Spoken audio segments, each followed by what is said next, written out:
Next topic है molecular theory of surface tension. देखो surface tension क्यों डेवलप होता है किसी भी लिक्विड के अंदर, वो हम एक थ्योरी की हेल्प से हम समझेंगे जिसको हम बोलते हैं मॉलिक्यूलर थ्योरी। देखो मॉलिक्यूलर थ्योरी ये बोलती है कि मान लो कि ये कोई लिक्विड है और इसकी सरफेस पे एक मॉलिक्यूल हमने एज्यूम किया और एक मॉलिक्यूल इसके अंदर एज्यूम कर रखा है, ठीक है। तो ये जो अंदर वाला मॉलिक्यूल है इसको इसके चारों तरफ जितने भी लिक्विड के मॉलिक्यूल्स होंगे वो अपनी तरफ अट्रैक्ट कर रहे होंगे, खींच रहे होंगे, तो चारों तरफ इसके ऊपर एक इंटरमॉलिक्यूलर फोर्स लग रहा होगा, जिसकी वजह से नेट फोर्स इसके ऊपर कितना हो जाएगा, 0, क्योंकि चारों तरफ ये फोर्स लग रहा है इसके ऊपर। इस मॉलिक्यूल के चारों तरफ जितने भी दूसरे मॉलिक्यूल्स होंगे वो इस मॉलिक्यूल को अपनी तरफ खींचेंगे और इस तरीके से एक इंटरमॉलिक्यूलर फोर्स इसके ऊपर लगाएंगे। तो ये सारे के सारे फोर्स आपस में कैंसिल हो गए। इधर लगने वाला फोर्स इधर लगने वाले फोर्स को कैंसिल करेगा, ऊपर लगने वाला फोर्स नीचे लगने वाले फोर्स को कैंसिल करेगा। इस तरीके से सारे के सारे फोर्सेस चारों तरफ क्या हो जाते हैं, कैंसिल। तो इस पे नेट फोर्स क्या लगेगा, 0। लेकिन अगर कोई सरफेस पे मॉलिक्यूल है तो उसके साथ क्या होगा, उसके इधर मान लो कोई मॉलिक्यूल है, इधर कोई मॉलिक्यूल है, ऊपर तो मॉलिक्यूल होंगे ही नहीं, नीचे कोई मॉलिक्यूल है इधर और इधर मॉलिक्यूल्स होंगे, तो ये सब इसको अपनी तरफ खींच रहे होंगे इस तरीके से, ये इसके ऊपर इंटरमॉलिक्यूलर फोर्स लगा रहे होंगे। तो जो नेट फोर्स डेवलप होगा वो अंदर की तरफ डेवलप होगा, नीचे की तरफ डेवलप होगा, क्योंकि बाहर तो मॉलिक्यूल है ही नहीं ना, ऊपर तो मॉलिक्यूल है ही नहीं, तो नेट फोर्स किधर लगेगा, नीचे की तरफ। तो सरफेस पे जितने भी मॉलिक्यूल्स होंगे, इस लिक्विड की सरफेस पे जितने भी मॉलिक्यूल्स होंगे सबके ऊपर अंदर की तरफ यानी कि लिक्विड की तरफ एक फोर्स लग रहा होगा और उस फोर्स की वजह से लिक्विड की जो सरफेस है वो सिकुड़ने की कोशिश करेगी, छोटा होने की कोशिश करेगी। तो ये जो फोर्स डेवलप हो रहा है सरफेस के ऊपर, इसी को हम क्या बोलते हैं, सरफेस टेंशन बोलते हैं, ठीक है। तो अगर मॉलिक्यूल को ऊपर की तरफ जाना है तो इसके ऊपर कुछ वर्क होना चाहिए। जैसे मान लो कि एक ऑब्जेक्ट है और उसके ऊपर ग्रेविटेशनल फोर्स लग रहा है, अगर मैं उसको किसी h हाइट पे लेके जाऊंगा तो मुझे एक्सटर्नली फोर्स लगा के उसको लिफ्ट करना पड़ेगा, तभी तो ऊपर जाएगा वो। तो उसी तरीके से अगर सरफेस पे कोई मॉलिक्यूल है तो उसको अगर अंदर से सरफेस तक पहुंचना है तो इसके लिए एक्सटर्नली उसके ऊपर कुछ वर्क होना चाहिए, तभी तो पहुंच पाएगा। लिक्विड के अंदर तो नेट फोर्स 0 है, लेकिन अगर सरफेस पे अगर कोई मॉलिक्यूल है तो उसके ऊपर नेट फोर्स किधर लग रहा है, नीचे की तरफ। तो इस नीचे की तरफ लगने वाले फोर्स के अपोजिट अगर उसको ऊपर जाना है, सरफेस पे बने रहना है, तो इसके लिए क्या करना पड़ेगा, उसको अंदर से निकल के सरफेस तक जाना पड़ेगा और उसके लिए उसके ऊपर कुछ वर्क होगा। वो जो वर्क उस मॉलिक्यूल के ऊपर होगा वो उसके अंदर एक एनर्जी की फॉर्म में स्टोर हो जाएगा और उसी को हम बोलते हैं सरफेस एनर्जी। तो लिक्विड की जो सरफेस है उसका एरिया जितना ज्यादा होगा, सरफेस का एरिया जितना ज्यादा होगा, उसकी सरफेस पे उतने ज्यादा मॉलिक्यूल्स होंगे और उन मॉलिक्यूल्स की सरफेस एनर्जी उतनी ही ज्यादा होगी। तो एक सिंपल सी चीज आपको याद रखनी है कि अगर किसी भी लिक्विड की जो फ्री सरफेस है, फ्री सरफेस मतलब जैसे कोई वाटर की ड्रॉप है तो उसकी फ्री सरफेस कौन सी मानी जाएगी, बाहर वाली सरफेस, बाहर वाली सरफेस को फ्री सरफेस बोलेंगे। और अगर कोई बबल है तो उसमें 2 फ्री सरफेस होंगी, एक तो इनर फ्री सरफेस और एक outer free surface, 2 free surface होंगी।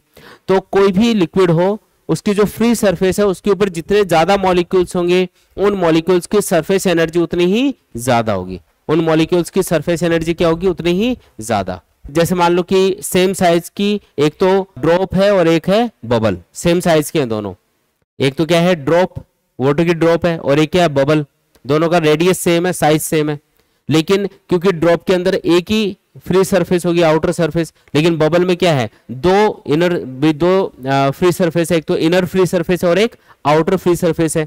इसकी वजह से क्या होगा, सरफेस एरिया किसका ज्यादा होगा, लिक्विड के मॉलिक्यूल्स का, वाटर बबल के लिए ज्यादा होगा।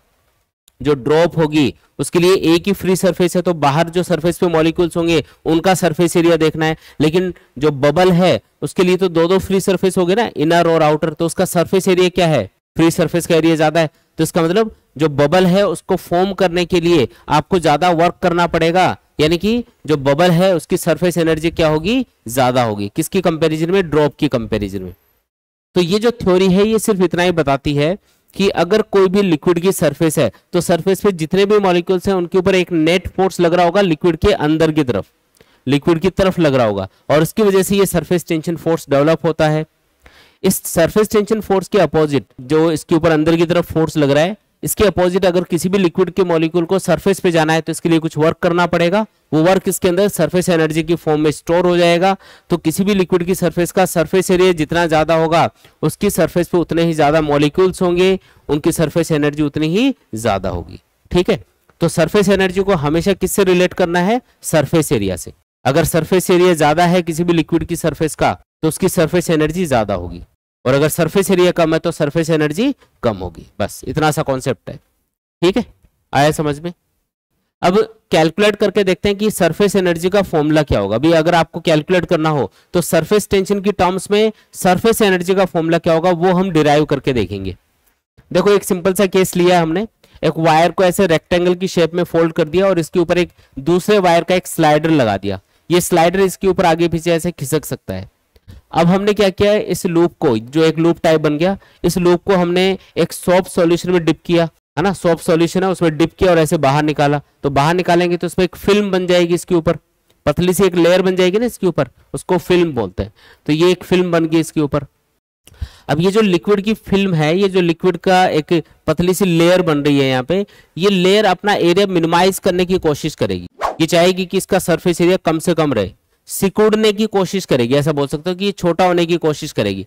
और छोटा होने की कोशिश करेगी इसका मतलब इस स्लाइडर के ऊपर अंदर की तरफ एक फोर्स लग रहा होगा। वो फोर्स कौन सा फोर्स होगा, वो सरफेस टेंशन की वजह से लगने वाला फोर्स होगा। अब सरफेस टेंशन का फॉर्मूला तो हमको याद है, T equal to F by L. तो इससे F इक्वल टू क्या आ जाएगा, T इंटू एल। यानी कि ये जो लिक्विड फिल्म है इसकी वजह से इस स्लाइडर के ऊपर, जिसकी लेंथ L मान लेते हैं, इस स्लाइडर के ऊपर जो फोर्स लग रहा होगा अंदर की तरफ वो कितना होगा, T इंटू एल के बराबर होगा। लेकिन ये सिर्फ ऊपर वाले मॉलिक्यूल्स की वजह से लगने वाला फोर्स है। ये जो स्लाइडर है ये किसी पतली सी एक लिक्विड फिल्म से जुड़ा हुआ है, मतलब उससे कनेक्टेड है। तो इस लिक्विड फिल्म के इधर वाले जो मॉलिक्यूल्स होंगे वो भी स्लाइडर को अपनी तरफ खींच रहे होंगे, और इस लिक्विड फिल्म के पीछे की तरफ जो मॉलिक्यूल्स होंगे वो भी स्लाइडर को अपनी तरफ खींच रहे होंगे, मतलब छोटा करने की कोशिश करेंगे सरफेस एरिया। तो इसकी वजह से जो फोर्स इसके ऊपर लग रहा होगा स्लाइडर के ऊपर वो डबल हो जाएगा। ये तो एक साइड में लगने वाला फोर्स है, तो इसको मैं 2 से मल्टीप्लाई करूंगा, तब जाके आपके पास में नेट फोर्स आएगा जो स्लाइडर के ऊपर इधर लग रहा होगा। तो उसको 2 इंटू TL लिखा जाएगा। ये जो फॉर्मूला है ये किसी L लेंथ के ऊपर लगने वाले फोर्स का फॉर्मूला डिराइव करने के लिए फॉर्मूला बन गया। जैसे सरफेस टेंशन का फॉर्मूला है F by L, F equal to आएगा T इंटू एल। इसको 2 से मल्टीप्लाई क्यों किया बताओ, क्योंकि ये लिक्विड फिल्म की बात हो रही है और लिक्विड फिल्म के अंदर हमेशा दो एक तरह से फ्री सरफेस होती है, एक तो सामने वाली और एक पीछे वाली, इसलिए डबल फोर्स लगेगा इसके ऊपर, इसलिए 2 से मल्टीप्लाई किया हमने। ठीक है, ये वो फोर्स आ गया जो सरफेस टेंशन की वजह से स्लाइडर पे लगेगा। अब सपोज करो मैं स्लाइडर को आगे ले जाना चाह रहा हूं, इस लिक्विड फिल्म का एरिया बढ़ाने की कोशिश कर रहा हूं। मान लो कि स्लाइडर को यहां तक लेके आना है और पहले वाली पोजीशन से इसकी जो दूरी है वो है x, यहां से यहां तक खिसकाना है, x डिस्टेंस से इसको इधर खिसकाना है। तो आपको एक्सटर्नली फोर्स लगाना पड़ेगा, क्योंकि सरफेस टेंशन तो स्लाइडर को भाई इधर लाने की कोशिश कर रहा है, सरफेस के एरिया कम करने की कोशिश कर रहा है, आप खींच रहे हो उधर इसको, तो एक्सटर्नली आपको फोर्स लगाना पड़ेगा। और ये जो एक्सटर्नल फोर्स है ये कम से कम कितना होना चाहिए, तो स्लाइडर के ऊपर अंदर की तरफ जो फोर्स लग रहा है उसके बराबर होना चाहिए। जो एक्सटर्नल फोर्स लगेगा यहाँ पे वो किसके बराबर होगा, इस स्लाइडर पे अंदर की तरफ जो फोर्स लग रहा है कम से कम उसके बराबर तो लगाना ही पड़ेगा, तभी तो स्लाइडर आगे मूव करेगा। तो एक्सटर्नल फोर्स की वैल्यू अपने पास आ गई। अब मान लो इसको x डिस्टेंस से आगे खिसकाना है तो हमें कुछ वर्क भी करना पड़ेगा इसके लिए, तो वर्क बराबर होगा फोर्स इनटू डिस्प्लेसमेंट कितना हुआ x। फोर्स की वैल्यू क्या है 2t into L into x, ये आ गया वर्क जो हमें करना पड़ा। अब इसको सरफेस एरिया से रिलेट करते हैं। ये देखो आपने जब स्लाइडर को इधर खींचा तो आपने ये जो लिक्विड फिल्म है इसका कितना एरिया इंक्रीज कर दिया, तो ये वाली लेंथ है l, ये वाली साइड है x, तो l इंटू एक्स ये आ गया इस रेक्टेंगल का एरिया, तो इतना एरिया इंक्रीज हो गया।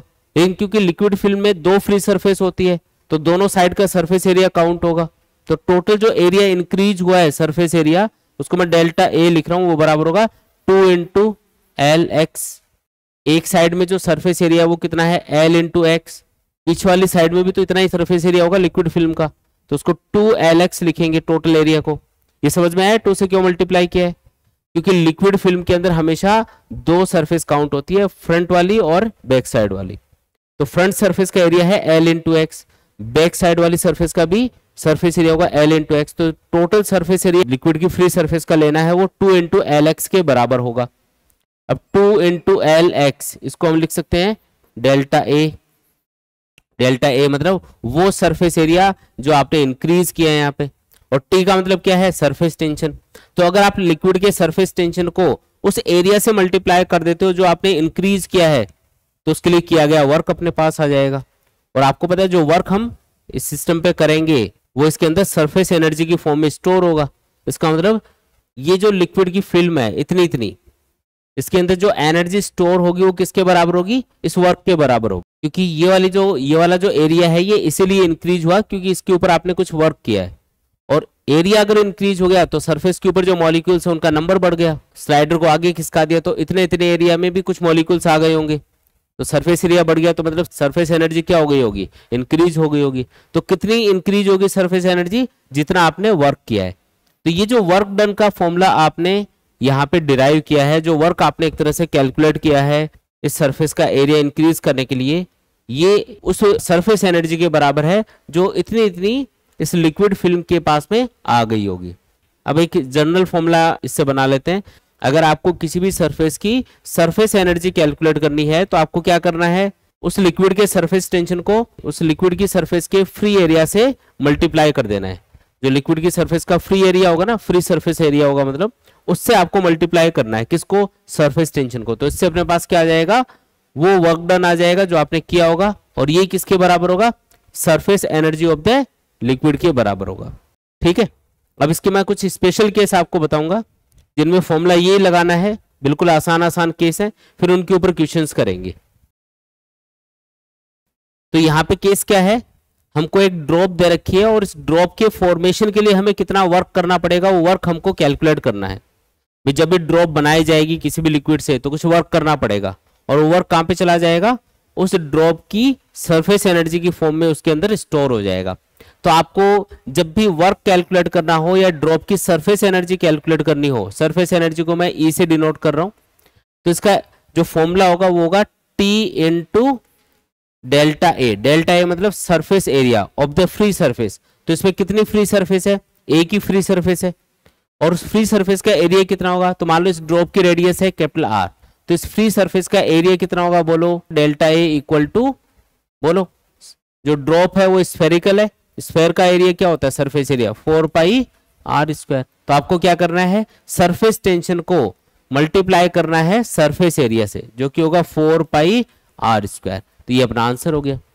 मतलब एक ड्रॉप अगर आपको फॉर्म करनी है जिसका रेडियस है आर, तो उसके लिए जो वर्क करना पड़ता है वो बराबर होता है T into 4 pi are square, जो इस ड्रॉप के अंदर सरफेस एनर्जी की फॉर्म में स्टोर हो जाता है। इसके सरफेस के मॉलिक्यूल्स के पास में सरफेस एनर्जी की फॉर्म में रहेगा। ठीक है, तो ये ड्रॉप के लिए सरफेस एनर्जी का या वर्क डन का फॉर्मूला आ गया।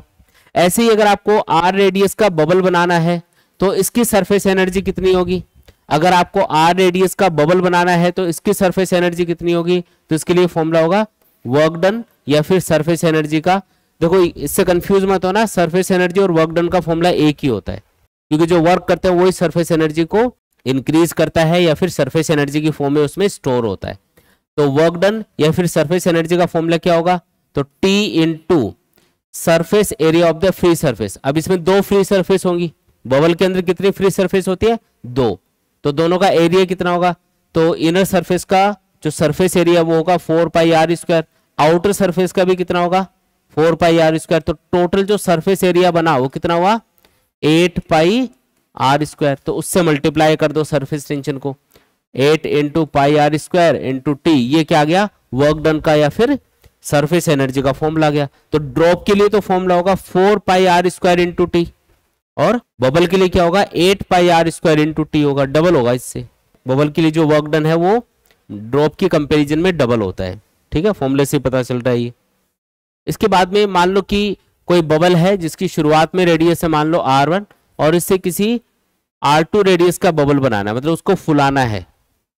तो अगर किसी बबल को फुलाओगे तो उसका सरफेस एरिया बढ़ जाएगा, इसका मतलब आपको वर्क करना पड़ेगा उसके लिए, क्योंकि उससे सरफेस एनर्जी भी बढ़ रही होगी। तो कितना वर्क करना पड़ेगा, तो पहले चेक करो कि कितना एरिया इंक्रीज हो रहा है, उसको मैं डेल्टा ए लिख देता हूं। तो एरिया कितना इंक्रीज हुआ, तो पहले इसका सरफेस एरिया था छोटे वाले बबल का 8 पाई R1 स्क्वायर, बाद में जब इसको फुला के बड़ा कर दिया तो इसका सरफेस एरिया कितना हो गया 8 पाई R2 स्क्वायर। तो एरिया में कितना चेंज आया 8 पाई R2 स्क्वायर माइनस 8 पाई R1 स्क्वायर। ये चीज समझ में आई क्या। तो सरफेस एरिया पहले कितना था 8 पाई r1 स्क्वायर, बाद में फुला के कितना कर दिया 8 पाई r2 स्क्वायर। तो r1 रेडियस के बबल से r2 रेडियस का बबल बनाने के लिए हमें कितना वर्क करना पड़ा, तो वर्क डन किसके बराबर होगा, तो सरफेस एनर्जी में इंक्रीमेंट या फिर वर्क डन बराबर होगा T इंटू डेल्टा ए के। डेल्टा ए क्या है यहाँ पे 8 पाई, ये कॉमन ले लिया हमने, r2 square minus r1 square, ऐसा लिख दो। फॉर्मूला समझ में आया क्या? आपको सरफेस टेंशन को मल्टीप्लाई करना है किससे, चेंज इन सरफेस एरिया से, तो आपके पास वो वर्क आ जाएगा जो उस सरफेस एरिया को चेंज करने में हमें करना पड़ा, या फिर r1 रेडियस के बबल से r2 रेडियस के बबल को फॉर्म करने के लिए करना पड़ा। आया समझ में? ठीक है, आगे बढ़ते हैं। इसके बाद में नेक्स्ट है work done in splitting of big drop. मान लो कि एक बड़ी ड्रॉप है और वो स्प्लिट हो रही है छोटी छोटी ड्रॉप्स के अंदर, जैसे स्प्रे करते हैं ना अपन, स्प्रे करते हैं तो जो लिक्विड भरा होता है स्प्रे के अंदर वो छोटी छोटी ड्रॉप्स में स्प्रेड हो जाता है। वैसे आपको किसी बड़ी ड्रॉप को जिसकी रेडियस कैपिटल R है उसको छोटे छोटे ड्रॉप्स में, एन ड्रॉप्स के अंदर इसको स्प्रे करना है, स्प्रेड करना है। हर एक जो छोटी ड्रॉप है उसकी रेडियस मान लेते हैं स्मॉल r। हर एक जो छोटी ड्रॉप है उसकी रेडियस कितनी मान ली स्मॉल r, और कितनी ड्रॉप्स बन गई एन ड्रॉप्स बन गई। अच्छा यहाँ पे क्या चीज सेम रहेगी दोनों कंडीशन में, लिक्विड तो उतना ही है तो उसका वॉल्यूम तो सेम ही रहेगा ना। भाई बड़ी ड्रॉप थी उससे छोटी ड्रॉप बन गई तो वॉल्यूम थोड़ी चेंज हुआ, मास और वॉल्यूम तो उतना ही रहेगा लिक्विड का, इसका मतलब वॉल्यूम सेम है। तो हम एक काम करते हैं कैपिटल R और स्मॉल r इनमें रिलेशन फाइंड कर लेते हैं कि अगर n ड्रॉप्स बनाई जा रही है किसी बड़ी ड्रॉप से तो कैपिटल R और स्मॉल r में क्या रिलेशन होगा, ये हम फाइंड करके देखते हैं। कैसे फाइंड करना है अब देखना। दोनों कंडीशन में वॉल्यूम सेम है, इस बड़ी ड्रॉप का वॉल्यूम होगा 4/3 पाई r³। ये जो छोटी ड्रॉप्स हैं इनका वॉल्यूम होगा सबका मिला के n into 4/3 pi small r³। 4/3 और पाई ये कैंसिल, तो कैपिटल R बराबर आएगा, ये पावर 1/3 कर दो दोनों साइड में, तो n की पावर 1/3 इंटू r। यानी कि जो बड़ी ड्रॉप की रेडियस है और जो छोटी ड्रॉप की रेडियस है उसमें क्या रिलेशन है, ये रिलेशन है कैपिटल R बराबर n power 1/3 into small r। ये रिलेशन याद कर लेंगे। जब भी बड़ी ड्रॉप से छोटी ड्रॉप बन रही होगी तो छोटी ड्रॉप की रेडियस और बड़ी ड्रॉप की रेडियस में रिलेशन है। जैसे आपको बोला कि एक बड़ी ड्रॉप है उसकी रेडियस इतनी है, उसे मान लो 1000 छोटी छोटी ड्रॉप्स बन गई, तो बताओ छोटी ड्रॉप्स की रेडियस क्या होगी। तो इस फॉर्मूले से या इस रिलेशन से आप फाइंड कर सकते हो उसको। ठीक है, दूसरी बात यहाँ पे सरफेस एनर्जी पे क्या फर्क पड़ेगा या सरफेस एरिया पे क्या फर्क पड़ेगा, पहले वो देखो। पहले इसका सरफेस एरिया जितना भी था ड्रॉप का, बड़ी वाली ड्रॉप का, उसकी कंपैरिजन में अब छोटी छोटी ड्रॉप्स का सबका मिला के टोटल सरफेस एरिया पहले से ज्यादा हो जाएगा। ये मत समझना कि छोटे ड्रॉप का एरिया तो कम होगा, तो एक ड्रॉप का एरिया नहीं, सबका मिला के टोटल अगर करोगे ना तो सबका मिला के जो टोटल सरफेस एरिया है वो इस बड़ी ड्रॉप के सरफेस एरिया से ज्यादा आएगा, क्योंकि पहले वो इसके अंदर थी सारी। आप ये मानो कि छोटी छोटी ड्रॉप्स इसके अंदर थी, तो आपने सिर्फ ये बाहर वाली सरफेस का एरिया लिया है, अंदर जो ड्रॉप्स थे उनका सरफेस एरिया तो काउंट ही नहीं हुआ। लेकिन जब वो बिखर गई एक तरह से छोटी छोटी ड्रॉप्स के अंदर, तो हर एक ड्रॉप का सरफेस एरिया काउंट होगा, तो वो जो टोटल सरफेस एरिया है वो पहले से ज्यादा आएगा। और अगर सरफेस एरिया बढ़ रहा है यहाँ पे, इसका मतलब सरफेस एनर्जी इंक्रीज होगी, क्योंकि अगर लिक्विड की सरफेस का एरिया बढ़ता है तो उससे क्या बढ़ जाती है, सरफेस एनर्जी बढ़ जाती है। तो यहाँ पे सरफेस एनर्जी इंक्रीज हो जाएगी। अब कितनी इंक्रीज होगी वो हम फाइंड कर लेते हैं। तो यहाँ पे जो वर्क करना पड़ेगा इसको स्प्लिट करने के लिए या जो सरफेस एनर्जी में चेंज आएगा वो हम कैलकुलेट कर रहे हैं, तो वो बराबर होगा चेंज इन सरफेस एनर्जी या फिर वर्क डन। तो हमको ये करना है कि जो फाइनल सरफेस एनर्जी है वो कैलकुलेट करनी है, फिर उसमें से माइनस करना है इस बड़ी ड्रॉप की सरफेस एनर्जी को। तो वो जो फाइनल सरफेस एनर्जी और इनिशियल सरफेस एनर्जी में डिफरेंस आएगा वही क्या होगा, उस वर्क के बराबर होगा जो बड़ी ड्रॉप को छोटी ड्रॉप्स में स्प्लिट करने में हमें करना पड़ा होगा। ठीक है, तो वर्क या चेंज इन सरफेस एनर्जी बराबर फाइनल सरफेस एनर्जी कितनी होगी इनकी, तो फॉर्मूला होता है T into delta A. T मतलब सरफेस टेंशन, डेल्टा ए मतलब सरफेस एरिया। एक ड्रॉप का सरफेस एरिया कितना होगा 4 pi small r square. N drops का कितना होगा, तो n into 4 pi small r square. ठीक है, ये फाइनल सरफेस एनर्जी है। इनिशियल सरफेस एनर्जी कितनी होगी, ये होगा T into 4 pi capital R square, क्योंकि इसका सरफेस एरिया कितना था 4 पाई कैपिटल आर स्क्वायर। अब इसको सॉल्व करेंगे तो 4 पाई और टी ये तो कॉमन ले लो, और यहाँ पे आएगा n into small r square minus capital R square, ये आ गया। अब कैपिटल आर और स्मॉल आर में रिलेशन आपको पता है, वो रिलेशन यूज कर लो। जैसे आप यहाँ पे स्मॉल आर को हटा दो, स्मॉल आर को हटाने के लिए capital R upon n power 1/3 इसको लिखना पड़ेगा। इधर लिख रहा हूं थोड़ा सा, ठीक है, देखो इधर लिख के बता रहा हूं। वर्क डन बराबर आएगा 4 पाई टी इंटू ये आ गया एन, तो स्मॉल आर तो बराबर होगा capital R upon n power 1/3 के, और इसके स्क्वायर भी करना पड़ेगा आपको, माइनस कैपिटल आर स्क्वायर। देखते हैं क्या आता है सॉल्व करने पे। 4 पाई टी, देखो यहाँ पे आर स्क्वायर बनेगा, ऊपर एक आर स्क्वायर ये भी है, तो आर स्क्वायर तो बाहर ही निकाल लो, इनटू यहाँ पे एन की पावर 2/3 बनेगा, नीचे एक एन ऊपर भी है, तो एन की पावर यहाँ पे 1 मान लो, तो 1, और ये जो नीचे एन की पावर 2/3 बनेगा ये ऊपर जाएगा तो माइनस में होगी पावर, तो 1 माइनस 2/3 ये 1/3 बनेगा, तो एन की पावर 1/3 आएगा -1। ये अपना फाइनल आंसर आ गया। तो बड़ी ड्रॉप की रेडियस अगर आपको पता हो तो उससे एन छोटे ड्रॉप्स बनाने के लिए जो वर्क करना पड़ेगा वो बराबर होगा 4 pi are square into T into N power 1/3 -1। अब ये सारी वैल्यूज गिवन होंगी, सरफेस टेंशन बताएगा लिक्विड का, रेडियस बताएगा बड़ी वाली ड्रॉप की, और कितने ड्रॉप्स बन रही है छोटी वो भी आपको बताएगा। तो बस आपको फॉर्मूले में वैल्यू पुट करके सॉल्व करना है, ठीक है, आया समझ में। इसमें एक ये भी चीज कई बार पूछ लेते हैं कि जो बड़ी ड्रॉप है अगर इससे छोटी ड्रॉप बन रही है तो इससे जो ड्रॉप्स हैं उनका टेम्परेचर कम होगा या बढ़ेगा। अब ये कैसे हम पता करेंगे, तो पहले जो सरफेस एनर्जी है वो कम थी क्योंकि सरफेस एरिया कम है, बाद में जब छोटी छोटी ड्रॉप्स बन गई यहाँ पे तो उन सब की मिला के क्योंकि सरफेस एरिया बढ़ गया तो सरफेस एनर्जी ज्यादा आ रही है, यानी कि सरफेस एनर्जी इंक्रीज हो रही है। तो पहले से अगर ज्यादा सरफेस एनर्जी मिल रही है ड्रॉप्स की तो वो जो एक्स्ट्रा एनर्जी है वो कहाँ से है इसके अंदर, तो ड्रॉप्स के पास पहले हीट एनर्जी थी, हीट की फॉर्म में कुछ एनर्जी थी इसके पास, और उस हीट एनर्जी का कुछ पार्ट किस पे कन्वर्ट हो गया, सरफेस एनर्जी में कन्वर्ट हो गया। तो यहाँ पे सरफेस एनर्जी तो बढ़ गई लेकिन हीट एनर्जी क्या हो जाएगी, कम हो जाएगी, और हीट एनर्जी अगर ड्रॉप के पास कम हो जाएगी तो इसका टेम्परेचर क्या हो जाएगा, कम। तो जो बड़ी ड्रॉप है इससे जब भी छोटे ड्रॉप्स बनाई जाएंगी तो उनका टेम्परेचर हमेशा डिक्रीज होगा। आप महसूस करना कि आपने किसी स्प्रे के अंदर पानी भरा हुआ है और फिर आप स्प्रे करके देखना खुद पे, आपको ठंडा ठंडा महसूस होगा।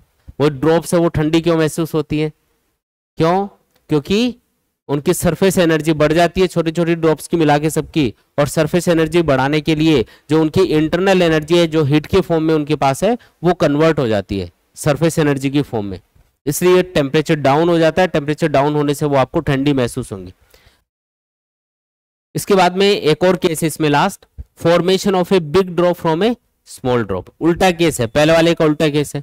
अगर छोटे छोटे एंड ड्रॉप्स को मिला के जिनकी रेडियस स्मॉल आर है आप एक बड़ी ड्रॉप बनाते हो जिसकी रेडियस है कैपिटल आर, तो इससे क्या फर्क पड़ेगा, मतलब इससे भी टेम्परेचर बढ़ेगा कम होगा, या फिर जो वर्क हमको करना पड़ेगा वो कितना करना पड़ेगा वो हम देखेंगे। अब क्योंकि छोटे ड्रॉप्स की अगर देखा जाए तो जो सरफेस एनर्जी है वो ज्यादा होगी सबकी मिला के क्योंकि सरफेस एरिया इनका ज्यादा है, और बड़ी ड्रॉप का सरफेस एरिया कंपैरेटिवली इन सब का मिला के जो सरफेस एरिया आएगा उससे कम रहेगा, इसका मतलब इसकी सरफेस एनर्जी कम है। तो छोटी ड्रॉप्स मिलके अगर बड़ी ड्रॉप बनाती है तो इससे सरफेस एनर्जी घटती है, पहली बात तो ये, क्योंकि सरफेस एरिया डिक्रीज हो रहा है तो सरफेस एनर्जी घटेगी। अगर सरफेस एनर्जी घटेगी तो इसका मतलब टेम्परेचर बढ़ेगा या कम होगा। जब आपने इनको कंबाइन किया तो सरफेस एनर्जी घट गई, सरफेस एनर्जी घट गई तो सरफेस एनर्जी किस में कन्वर्ट हो गई होगी, वो हीट में कन्वर्ट हो रही है। तो ये उल्टा केस है, जब बड़ी ड्रॉप से छोटी ड्रॉप्स बनेंगी तो टेम्परेचर हमेशा डिक्रीज होगा, और जब छोटी ड्रॉप्स मिलके एक बड़ी ड्रॉप बनाएंगी तो हमेशा टेम्परेचर बढ़ेगा। याद रखना, ये क्वेश्चन पूछा जाता है कई बार, तो यहाँ पे टेम्परेचर बढ़ जाएगा। अच्छा, बड़ी ड्रॉप और छोटी ड्रॉप की रेडियस में क्या रिलेशन है, तो दोनों का वॉल्यूम सेम होगा इसलिए रिलेशन आएगा capital R equal to n power 1/3 into small r. अभी बताया था वही रिलेशन है ये, ठीक है। तो ये रिलेशन आ गया इनके बीच में। जो छोटे ड्रॉप्स है वो मिलके जब बड़ी ड्रॉप बना रही होंगी तो इसके लिए कितना वर्क होगा, तो वर्क या चेंज इन सरफेस एनर्जी, यहाँ पे सरफेस एनर्जी वैसे नेगेटिव में आएगी क्योंकि फाइनल सरफेस एनर्जी कम है और इनिशियल ज्यादा है, तो वो कितनी आएगी, तो वो नेगेटिव सिंबल मैं नहीं लगा रहा हूँ, बस मैं उस एनर्जी को कैलकुलेट कर रहा हूँ। तो वो फॉर्मूला होगा 4 pi are square into T into N power 1/3 minus 1, ये फॉर्मूला यूज करना है। और पूछ ले कि भी टेम्परेचर में कितना चेंज आया, तो वो भी आप कैलकुलेट कर सकते हो। अगर टेम्परेचर बढ़ेगा तो कितना बढ़ेगा, तो आप इसको ऐसे कैलकुलेट करोगे कि जितना आपने वर्क किया है वो बराबर होगा उस हीट एनर्जी के जो इसकी इंक्रीज हो रही है, डेल्टा क्यू लिख देता हूं इसको। तो कितनी हीट एनर्जी मिलेगी, जितना वर्क हुआ है, तो W equal to delta Q हमने लिख दिया। अब W का फॉर्मूला तो अपन को पता ही है, 4 pi are square into T into N power 1/3 minus 1 equal to क्या आएगा, डेल्टा क्यू। और डेल्टा क्यू का मतलब क्या है, जो हीट एनर्जी यहाँ पे मिल रही है ड्रॉप को। अब उसका फॉर्मूला होता है, नॉर्मली आपको जो हीट एनर्जी वो कैलोरी में गिवन होती है तो उसको जूल में कन्वर्ट करके लिखना पड़ता है। तो उसका फॉर्मूला होता है J M S delta theta. M मतलब mass of the drop, S मतलब स्पेसिफिक हीट, जे मतलब जूल्स कांस्टेंट जो कि 4.2 के बराबर होता है। क्योंकि कैलोरी में डेटा गिवन होना तो आपको उसको जूल में कन्वर्ट करके लिखना पड़ता है। और डेल्टा थीटा का मतलब है चेंज इन टेम्परेचर। तो डेल्टा थीटा ये बराबर आएगा 4 pi are square T N power 1/3 minus 1 divided by J M S. ये फॉर्मूला हम यूज कर लेंगे तो इससे अपने पास आ जाएगा चेंज इन टेम्परेचर, कि टेम्परेचर में कितना चेंज आएगा। ठीक है, आया समझ में। तो ये मेन फॉर्मूले हैं जो आप याद रखो, इसमें इनके ऊपर क्वेश्चंस करके देखेंगे अब। अच्छा, उससे पहले कुछ इंपॉर्टेंट पॉइंट और देख लो, इनके ऊपर भी क्वेश्चन बन जाते हैं कई बार। एक तो ये वाला क्वेश्चन बहुत बार पूछा जाता है कि एक रिंग है, उसके अंदर एक सॉफ्ट फिल्म बनी हुई है, उसके ऊपर एक लूप रखा हुआ है धागे का, अंदर वाली फिल्म को तोड़ देते हैं तो जो धागा है वो कौन सी शेप ले लेगा, तो ये सर्कुलर शेप ले लेगा। क्यों, क्योंकि चारों तरफ जो सरफेस टेंशन फोर्स इस धागे के ऊपर लगेगा लिक्विड की वजह से, वो इसको सर्कुलर शेप के अंदर ले आएगा। ठीक है, एक तो ये है स्पेशल केस। दूसरा है कि कई बार आपको बोलेगा कि दो छोटे बबल हैं जिनकी रेडियस है R1 और R2 और वो आपस में मिक्स हो गए और एक बड़ा बबल बन गया। बड़े बबल की रेडियस है मान लो R, तो बताओ बड़े बबल की रेडियस और छोटे बबल की रेडियस में क्या रिलेशन होगा, तो ये R बराबर होगा under root of R1 square plus R2 square. ये फॉर्मूला इसके लिए यूज करना है। ठीक है, ये डायरेक्टली आपको यूज करना है। दोनों बबल की रेडियस दे रखी होगी, उनका स्क्वायर करके अंडर रूट कर दो, ऐड कर लो और उससे रेडियस कैलकुलेट कर लो बड़े वाली बबल की। अगर दो बबल आपस में ऐसे चिपके हुए हैं, कई बार आपने देखा होगा कि दो बबल इस तरीके से चिपके रहते हैं, तो जब ये चिपके रहेंगे तो इनके बीच में यहाँ पे एक कॉमन सरफेस बनेगी। ये जो कॉमन सरफेस है, ये दो अलग अलग बबल हैं, इनके बीच में जो कॉमन सरफेस बनेगी उसकी रेडियस आपको पूछ लेते हैं। तो उसका फॉर्मूला होता है R1 R2 upon R2 minus R1। R1 छोटे वाले बबल की रेडियस है और R2 बड़े वाले बबल की रेडियस है। तो बस ये फॉर्मूला यूज करके आप ये जो बीच में ये जो एक कॉमन सरफेस बनेगी इसकी रेडियस कैलकुलेट कर सकते हो। तो ये तीन इंपॉर्टेंट पॉइंट आपको याद रखने हैं इसमें। ठीक है, अगर दो बबल मिलके एक बड़ा बबल बना रहे हैं तो बड़े बबल की रेडियस क्या होगी, under root of R1 square plus R2 square. और अगर दो बबल आपस में जुड़े हुए हैं तो उनकी जो कॉमन सरफेस होगी बीच में उसकी रेडियस कितनी होगी, R1 R2 upon R2 minus R1। बस ये फॉर्मूला यूज करना है। ठीक है, चलो क्वेश्चंस करके देखते हैं। देखो बिल्कुल आसान क्वेश्चन है। Two droplets merge with each other and form a large droplet. In this process, अब ऑप्शन दे रखे हैं, energy is liberated, energy is absorbed, neither liberated nor absorbed, some mass is converted into energy. तो कौन सा option correct होगा बताओ सोच के। ये बोल रहा है कि दो छोटे ड्रॉप्स मिलके एक बड़ी ड्रॉप बना रही हैं। ये दो छोटी ड्रॉप मिली और इससे एक बड़ी ड्रॉप बन गई, तो इसमें एनर्जी रिलीज होगी या फिर एब्जॉर्ब होगी, ये पूछ रहा है। अब ये कैसे पता चलेगा, देखो पहले क्योंकि ये दो छोटे ड्रॉप्स हैं और इन्हीं से एक बड़ी ड्रॉप बन रही है, तो जो छोटी ड्रॉप्स हैं इनकी मिला के जो सरफेस एनर्जी होगी वो ज्यादा होगी। क्यों, क्योंकि इनका सरफेस एरिया बड़ी ड्रॉप के सरफेस एरिया से ज्यादा होता है। इन दोनों का मिला के टोटल सरफेस एरिया इस बड़ी ड्रॉप के सरफेस एरिया से क्या होगा, ज्यादा। तो पहले सरफेस एनर्जी ज्यादा थी, बाद में कम हो गई। तो अगर सरफेस एनर्जी में कमी आ रही है तो वो एनर्जी कहाँ चली जाएगी, वो लिबरेटेड होगी, मतलब एनर्जी एग्जिट होगी, यहाँ पे बाहर निकलेगी सिस्टम से। तो यहाँ पे कौन सा ऑप्शन करेक्ट होगा, पहला वाला करेक्ट होगा, एनर्जी इज लिबरेटेड। ठीक है, नेक्स्ट क्वेश्चन देखो। The surface tension of liquid is 0.5 newton per metre if a film is held on a ring of area 0.02 metre, it's surface energy is. ये एक ring की बात कर रहा है और उसका एरिया आपको दे रखा है, एरिया ऑफ द रिंग है 0.02 मीटर स्क्वायर के बराबर, ये मीटर स्क्वायर होना चाहिए यहाँ पे। साथ में सरफेस टेंशन दे रखा है लिक्विड का T equal to 0.5 newton per metre. ठीक है, पूछ रहा है कि बताओ ये जो लिक्विड फिल्म इसके ऊपर बनी हुई है, रिंग के ऊपर जो लिक्विड फिल्म बनी हुई है, उसकी सरफेस एनर्जी कितनी होगी, कैसे कैलकुलेट करोगे। तो ये जो लिक्विड फिल्म है इसके अंदर दो फ्री सरफेस काउंट होंगी, एक तो सामने वाली और एक पीछे वाली। ठीक है, तो जब आपने इस लिक्विड फिल्म को फॉर्म किया होगा तो इसके लिए कितना वर्क करना पड़ा होगा, वो वर्क की सरफेस एनर्जी के बराबर होगा। तो वर्क होगा T इंटू डेल्टा ए के बराबर। डेल्टा ए मतलब क्या है, सरफेस एरिया जो आपने फॉर्म किया है। तो इसमें फ्रंट सरफेस भी है और बैक साइड वाली सरफेस भी है, तो टोटल एरिया कितना होगा, जो एक साइड का एरिया है वो आपको दे रखा है, इसका डबल होगा। तो सरफेस टेंशन तो पुट कर दो 0.5 और सरफेस एरिया कितना लेना है, एक साइड का जो सरफेस एरिया है उससे डबल लेना है। डबल क्यों लेना है वो समझ में आया क्या, हमने डबल क्यों किया है, क्योंकि यहाँ पे दो लेयर्स हैं, दो फ्री सरफेस हैं, इसलिए आपको डबल करना पड़ेगा। ठीक है, सॉल्व कर लो इसको, तो ये आएगा 0.02 जूल के बराबर। कौन सा ऑप्शन करेक्ट होगा यहाँ पे, बी वाला ऑप्शन करेक्ट होगा। ठीक है, 2 इंटू 10⁻⁻² का मतलब क्या होता है 0.02 जूल। ठीक है, ये आपका आंसर है। बोलो आया क्या समझ में।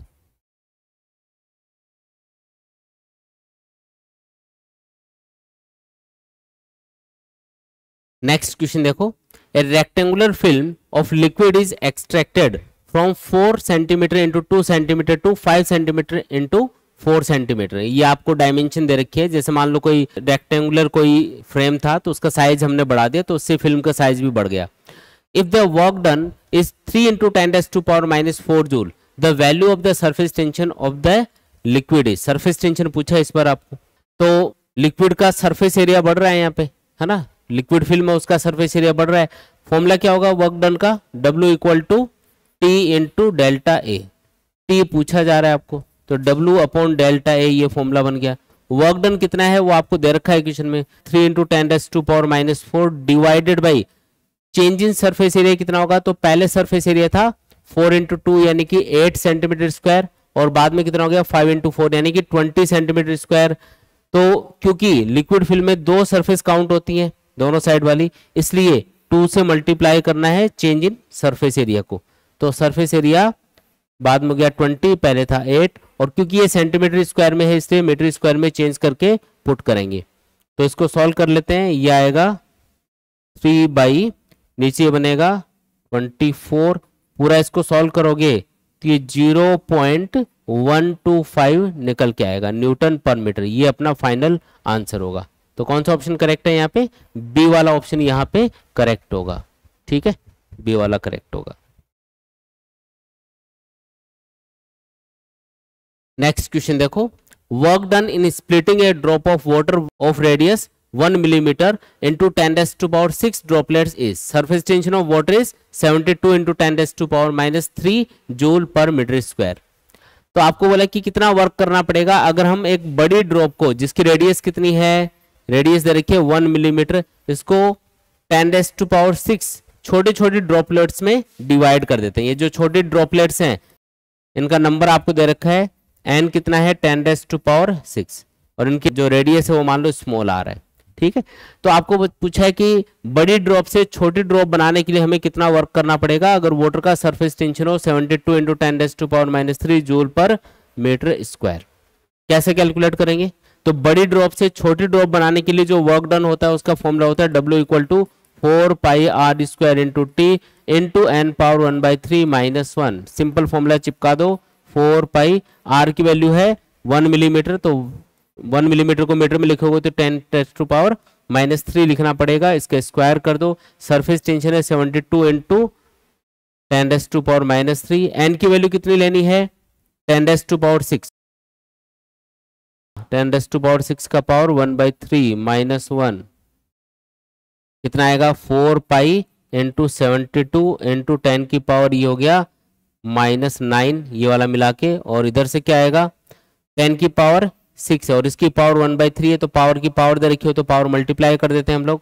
तो 6 इंटू 1/3 ये 2 बनेगा, यानी कि 10 की पावर 2 यानी कि 100 -1।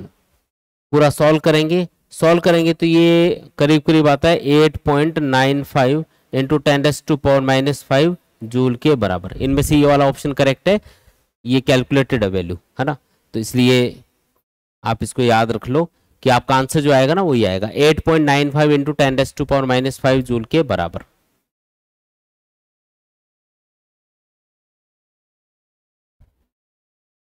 चलो आगे, नेक्स्ट क्वेश्चन है the radius of a soap bubble is increase from 1/√π centimetre to 2/√π centimetre if the surface tension of the water is 30 dynes per centimetre then work done is.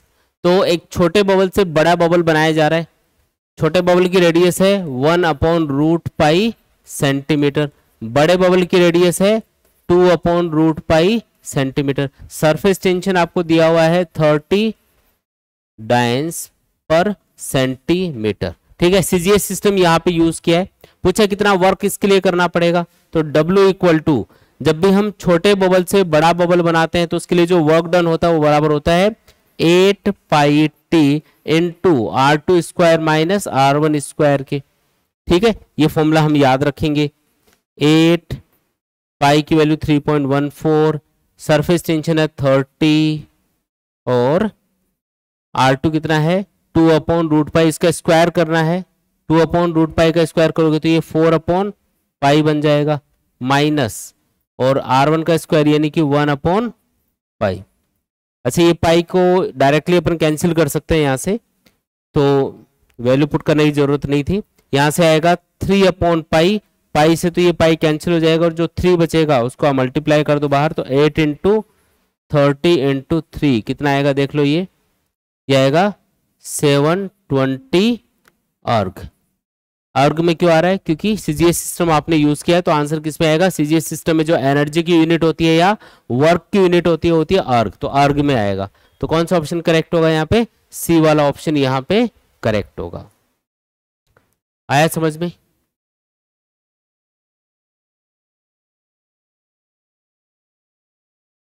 Next question देखो, if work W is done in blowing a bubble of radius R from a soap solution, then the work done in blowing a bubble of radius 2r from the same solution is।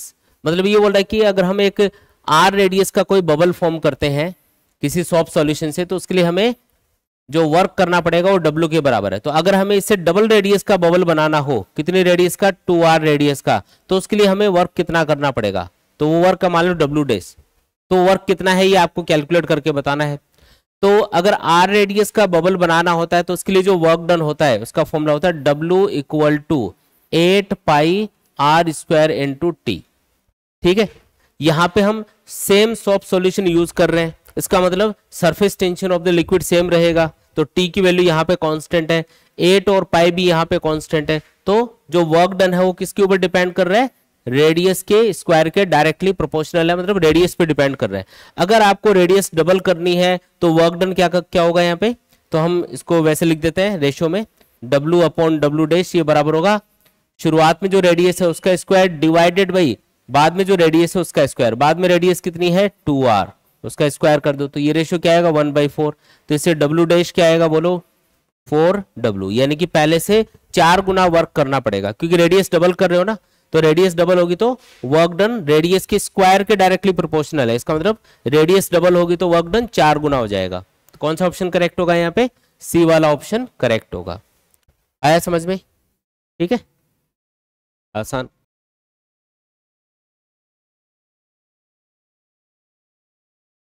Next question है, 2 small drops of mercury each of radius R coalesce to form a single large drop, the ratio of the total surface energies before and after the change is। देखो यहाँ पे बोला कि 2 छोटी drops हैं वो मिलके एक बड़ी ड्रॉप बना रही है, यहाँ पे इस तरीके से मरकरी की एक बड़ी ड्रॉप बन रही है, दोनों ड्रॉप्स की रेडियस कितनी है R के बराबर है। तो पहले ये फाइंड कर लेते हैं कि जो बड़ी ड्रॉप बनेगी उसकी रेडियस कितनी होगी, R डैश मान लेते हैं उसको। तो जब भी छोटे ड्रॉप्स मिलके बड़ी ड्रॉप बनाती हैं तो उनकी रेडियस में ये रिलेशन होता है, capital R equal to n power 1/3 into small r. Small r का मतलब है छोटे ड्रॉप की रेडियस, एन मतलब नंबर ऑफ ड्रॉप्स जो आपस में कोलिज हो रही है, मिक्स हो रही है, और कैपिटल आर का मतलब है बड़ी ड्रॉप की रेडियस। इस फॉर्मूले को यूज करो तो कैपिटल आर की जगह आर डैश लिख देते हैं क्योंकि बड़ी ड्रॉप की रेडियस हमने आर डैश एज्यूम करी है। एन कितना है, नंबर ऑफ ड्रॉप कितनी है, तो एन की वैल्यू है यहाँ पे 2, 2 ड्रॉप है तो 2 पावर 1/3 और छोटे ड्रॉप की रेडियस है कैपिटल आर, तो आर डैश आ गया अपने पास 2 पावर 1/3 इंटू आर के बराबर। अब हमको पूछा है कि इसके लिए जो सरफेस एनर्जी है, पहले इन दोनों की जो टोटल सरफेस एनर्जी है ड्रॉप्स की और बाद में एक बड़ी ड्रॉप की जो सरफेस एनर्जी है उनका रेशियो क्या होगा। सरफेस एनर्जी का रेशियो आपको पूछा जा रहा है, E1/E2 लिख देता हूं इसको मैं। E1 मतलब छोटी ड्रॉप्स की मिला के टोटल सरफेस एनर्जी और E2 मतलब बड़ी ड्रॉप की टोटल सरफेस एनर्जी। तो पहले छोटे ड्रॉप्स की सरफेस एनर्जी कैलकुलेट कर लेते हैं। इसका फॉर्मूला होता है 4 pi are square into T. ये एक ड्रॉप के लिए, तो 2 ड्रॉप है तो इंटू 2 कर दो, ठीक है, इतनी इतनी होगी, दोनों की बराबर रेडियस है ना इसलिए। डिवाइडेड पे क्या आएगा, तो फाइनली ये एक बड़ी ड्रॉप बन चुकी है, इसकी सरफेस एनर्जी होगी 4 pi R dash square into T, ठीक है। यहां से ये 4 पाई और टी ये तो उड़ा देते हैं, ये बनेगा 2 आर स्क्वायर डिवाइडेड बाई, अब आर डैश को क्या लिख सकते हो वहां से 2 पावर 1/3 इंटू आर लिख सकते हो, उसका स्क्वायर भी करना है फिर। अब सॉल्व करो इसको क्या आता है, ऊपर तो है 2 आर स्क्वायर, नीचे क्या आएगा 2 की पावर 2/3 इंटू आर स्क्वायर, ठीक है। पावर की पावर होना तो पावर मल्टीप्लाई होती है, तो 2 की पावर 2/3 बन गया इंटू आर स्क्वायर, ये आर स्क्वायर उड़ जाएगा। अब 2 की पावर यहाँ पे 1 मान लो, नीचे है 2 की पावर 2/3, 1 में से 2/3 माइनस होगा, ऊपर जाएगी ना ये वैल्यू, तो ये होगा 2 की पावर 1/3। फाइनल आंसर ये आएगा। तो कौन सा ऑप्शन करेक्ट है, रेशियो होगा 2 की पावर 1/3 रेशियो 1, यानी कि बी वाला ऑप्शन यहाँ पे करेक्ट होगा। तो पहले जो सरफेस एनर्जी हो और बाद में जो सरफेस एनर्जी उनका रेशियो क्या है 2 पावर 1/3 माइनस 1 के बराबर, ठीक है। नेक्स्ट क्वेश्चन है, a soap bubble in vacuum has a radius 3 centimeter and another soap bubble in vacuum has a radius of 4 centimeter. If the two bubbles coalesce under isothermal condition, then the radius of new bubble is. तो ये वाला case है कि दो छोटे bubble हैं, एक की रेडियस है R1, एक की रेडियस है R2 और ये आपस में कोलिज हो रहे हैं, मिक्स हो रहे हैं, तो इससे एक बड़ा बबल बनेगा। तो जो बड़ा बबल है उसकी रेडियस मान लेते हैं R। अब इसके लिए फॉर्मूला होता है, जब भी दो छोटे बबल मिलते हैं और एक बड़ा बबल बनाते हैं तो उसकी रेडियस का फॉर्मूला होगा √R1 square plus R2 square. R1 कितना दे रखा है, तो छोटे वाले बबल की जो रेडियस है वो 3 सेंटीमीटर है और दूसरा वाला जो बबल है वो है 4 सेंटीमीटर रेडियस का, तो 3 का स्क्वायर कर दो प्लस 4 का स्क्वायर कर दो। सॉल्व करेंगे तो जो बड़ा बबल बनेगा इनके मिक्स होने से उसकी रेडियस अपने पास निकल के आ जाएगी, यानी कि 5 सेंटीमीटर के बराबर। तो कौन सा ऑप्शन करेक्ट है यहाँ पे, सी वाला ऑप्शन करेक्ट होगा। सीधा फॉर्मूला बेस्ड क्वेश्चन है, फॉर्मूले लगाने हैं सीधे बस, ठीक है, आया समझ में।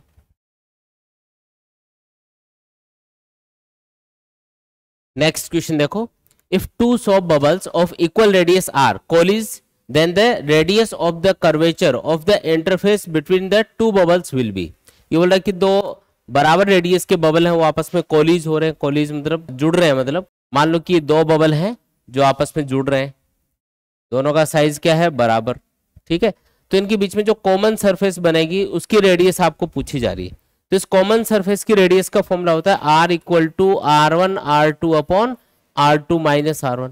अब इस क्वेश्चन में दोनों जो बबल हैं उनकी रेडियस आपको स्मॉल r और स्मॉल r बता रखी है, तो इसके लिए फिर R1 R2 बराबर हो गया, तो आंसर क्या आएगा R = R into R upon R minus R, यानी कि नीचे 0 बन रहा है तो आंसर आएगा इनफाइनाइट।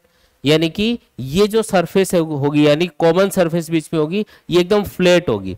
जो फ्लैट सरफेस होते हैं ना उसकी रेडियस आप इनफाइनाइट मान सकते हो, इसलिए आंसर क्या होगा, रेडियस होगी इनफाइनाइट। और जो सरफेस है इनफाइनाइट रेडियस का मतलब समझ में आएगा कि जो सरफेस है बीच में वो कैसी हो जाएगी, एकदम सीधी हो जाएगी, कर्व नहीं होगी, सीधी होगी, एकदम प्लेन होगी एकदम। कहने का मतलब ये है, ठीक है। प्लेन सरफेस के लिए रेडियस ऑफ कर्वेचर होती है इनफाइनाइट। तो यहाँ पे आंसर आ रहा है इनफाइनाइट, जिसका मतलब ये जो इंटरफेस है, ये जो इंटरफेस है जहां पे ये दोनों मिलेंगे, मतलब ये वाली सरफेसेस नहीं रहेंगी यहाँ पे, ये भी नहीं होगी और इधर ये भी नहीं होगी, जो कॉमन सरफेस होगी ना वो कुछ इस टाइप की होगी। ये है आपका आंसर, ऐसी बन जाएगी। ठीक है, ये आपका आंसर। चलो नेक्स्ट क्वेश्चन देखो, two soap bubbles of radius r1 and r2 equal to 4 centimetre and 5 centimetre are touching each other over a common surface S1 S2, its radius will be. तो इसकी रेडियस आपको बतानी है। दोनों जो bubble हैं उनकी रेडियस आपको बता रखी है, जो कॉमन सरफेस बीच में बन रही होगी उसकी रेडियस कितनी होगी। तो क्या फॉर्मूला यूज करेंगे, r equal to r1 r2 upon r2 minus r1। r1 है 4 सेंटीमीटर, r2 है 5 सेंटीमीटर, डिवाइडेड बाई 5 माइनस 4 करना है, आंसर आएगा 20 सेंटीमीटर। तो ये है कॉमन सरफेस की रेडियस। कौन सा ऑप्शन करेक्ट है, बी वाला ऑप्शन यहाँ पे करेक्ट होगा। ठीक है,